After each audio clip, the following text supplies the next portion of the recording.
Independence Day has been a national holiday in Pakistan since 1947, when Pakistan became an independent nation of more than 70 million.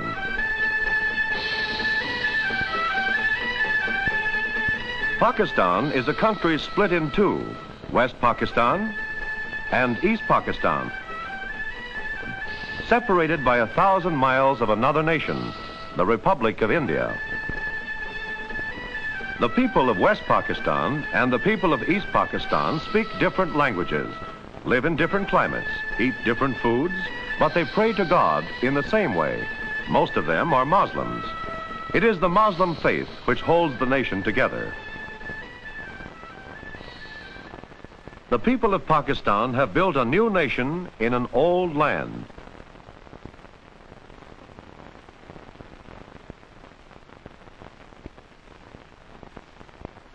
Most of them do their work in simple ways, using simple tools, or no tools at all, whether craftsmen, housewives, or farmers. Many people must make a living with their bare hands. Let us first visit the people of East Pakistan. They live in a wet and rainy land, a land of rivers and canals, in the delta of two of the world's great rivers, the Ganges and the Brahmaputra. The rivers and canals are alive with traffic. They are important highways in East Pakistan.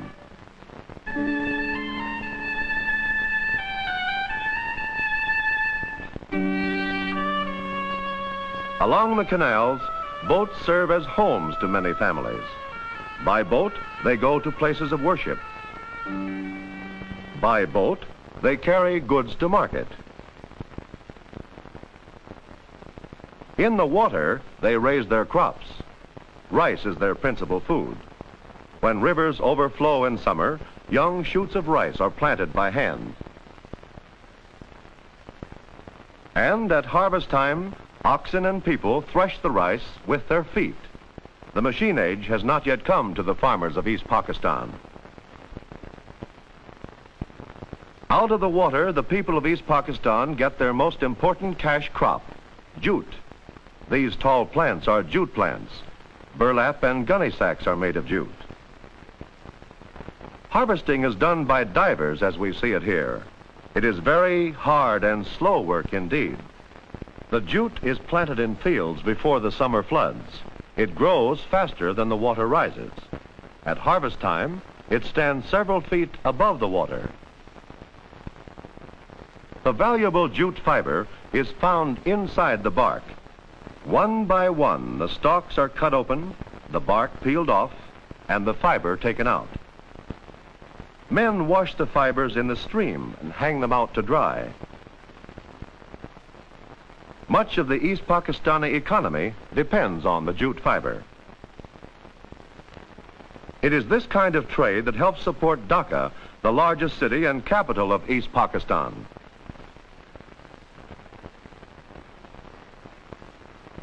A 1,000 miles west from rainy, wet East Pakistan lies West Pakistan. One part of West Pakistan is called the Punjab.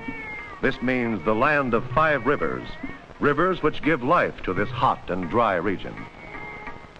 In order to grow crops, people must take the water from the rivers or from wells. In some places, and at some times, the farmers use water wheels to raise the water to higher levels. Here again, all the irrigation work and the farm work is done in a simple way by man and beast.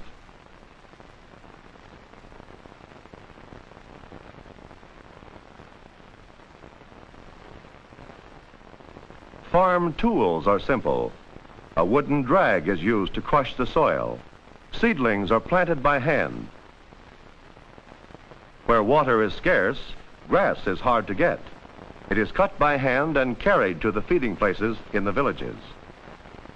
Once a week, or more often, farmers go to trading villages to buy and sell. There they buy what they don't produce themselves. Small craftsmen work in the villages, like this basket weaver. Here works the village shoemaker and the blacksmith who makes simple tools and shoes the farmer's horses.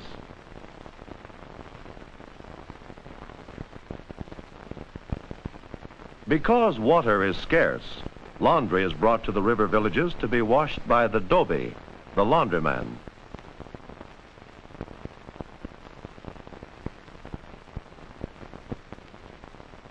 People may travel from the villages to the city by traditional ox carts. Some of the carts have wooden wheels, others automobile tires. In some places, the people may travel by bus and sometimes by train, though this is less common. The most important city of this region is called Lahore, an ancient trading center once surrounded by thick walls, guarded by mighty gates. Today, the city has grown beyond the ancient gates.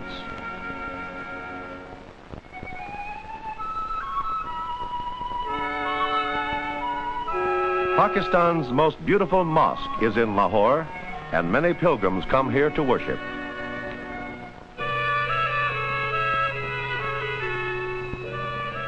South and west of the Punjab lies an even drier region of West Pakistan, crossed by the great Indus River, which gave the whole subcontinent its name.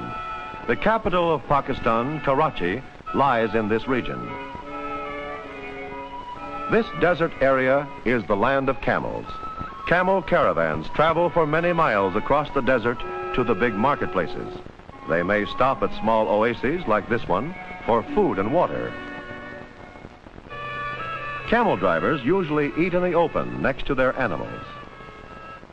An oasis is also a place of simple farming. Where there is enough water, peasants cultivate the desert soil and irrigate it.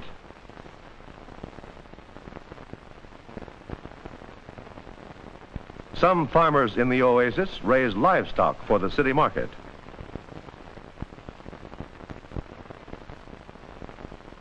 Cows are kept in the village near the wells, and their milk is sold in the big city of Karachi.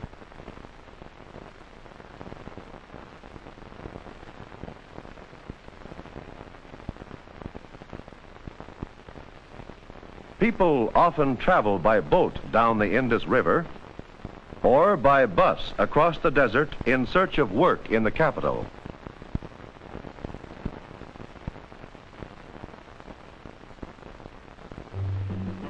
Karachi is the capital of Pakistan, situated on the coast a short distance from the mouth of the Indus River.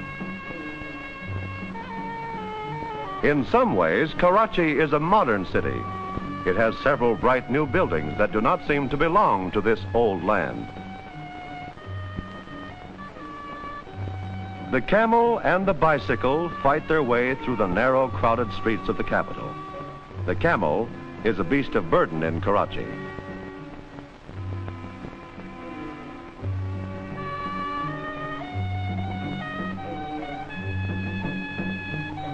In this desert region, wood is scarce. Railroads bring it from remote mountain provinces to cook the food of the city people. Wood is very expensive in Karachi. Lumber for construction also comes from faraway forest provinces. These large timbers probably are shaped by hand. So in the city as well as in the country, there are signs of simple living and handwork as well as signs of the modern.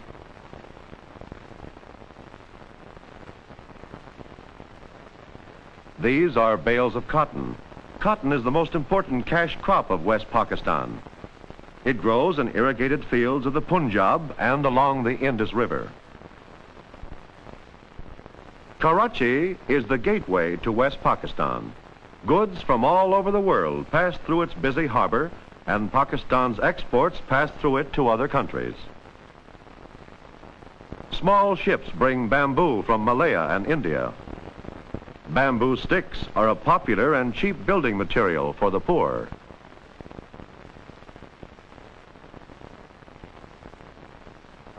Bananas also may come from India.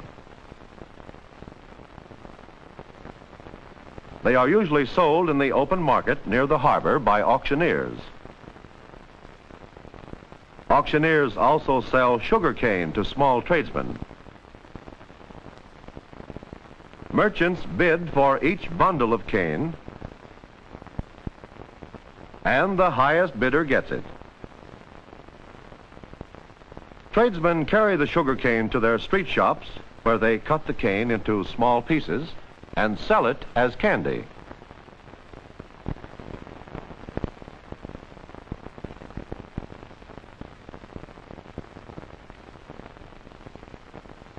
The marketplace is the center of life in the city. Oranges are sold in the marketplace, and so are chickens and pigeons for food. A street vendor may carry his whole store around his neck.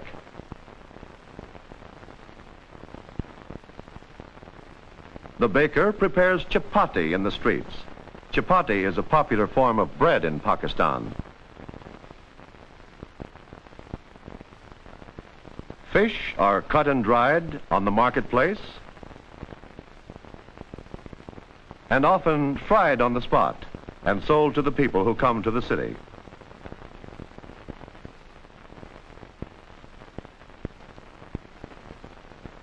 In the city, as well as in the village, work is often done by simple means.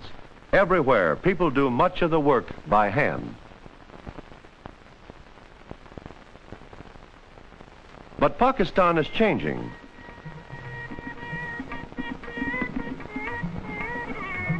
Here, a building is being erected that may house a modern factory, although the work is done by methods thousands of years old.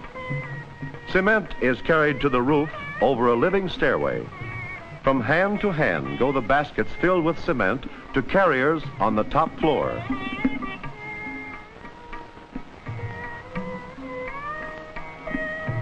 The buildings in the background have all been built. In front of them, the workers and the jobless who cannot afford to live in apartments.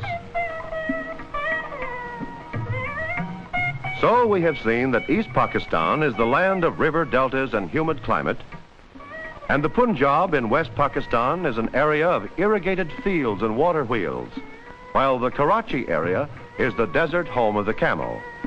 And all of these regions are tied into one country by the faith of Muhammad.